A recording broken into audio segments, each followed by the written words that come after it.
আসসালামু আলাইকুম। কোপেটা নি আমাদের গাড়ি অলরেডি গ্লাস এটা শেষ। আমরা মেঘনা ব্রিজের আগে ডাকাতের কবলে পড়লাম। হকিস্টিক, চাইনিজ কুড়াল এবং রামদাদি আমাদেরকে পুরো গাড়ি অলরেডি সব সার্কার করে ফেলছে। নতুন আমাদের নোহা নিউ শেপের গাড়ি বড় বাইক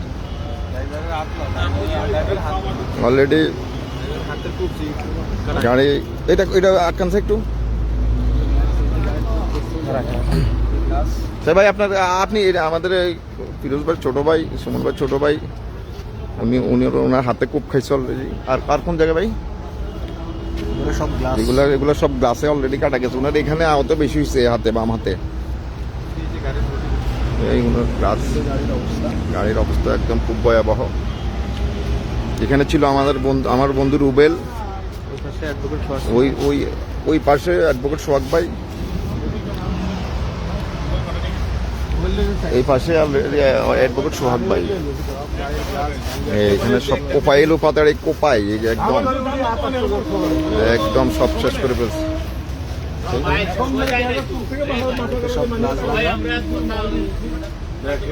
সব ভাঙা।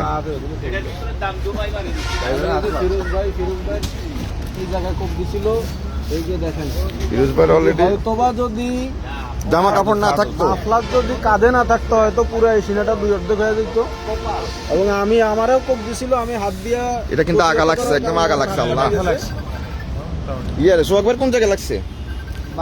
সোহাগ ভাই অলরেডি এগুলো ইয়ের বাড়ি, হকি স্টিকের বাড়ি। আক্তার ভাইয়ের কোনখানে বাড়ি খেয়েছে? কোপ লাগে নাই, তবে হকি স্টিকের বাড়ি ফিটে অনেকগুলো বাড়ি খেয়েছে। ভাগ্য ভালো জ্যাকেট ম্যাকেট ছিল। আর সুমন ভাইরও ফিটে বা অলরেডি হকি স্টিকের বাড়ি খেয়েছে। রুবেল অলরেডি কোপ খাই নাই, কোপ ফিরে ফেলছে। রুবেল কোপ কি লাগছে নাকি? লাগছে যে মানে আসলে জামার কারণে, শীতের কারণে আসলে আমরা বিপদ থেকে উদ্ধার পাইছি। মাস্টার মাসুদ ভাই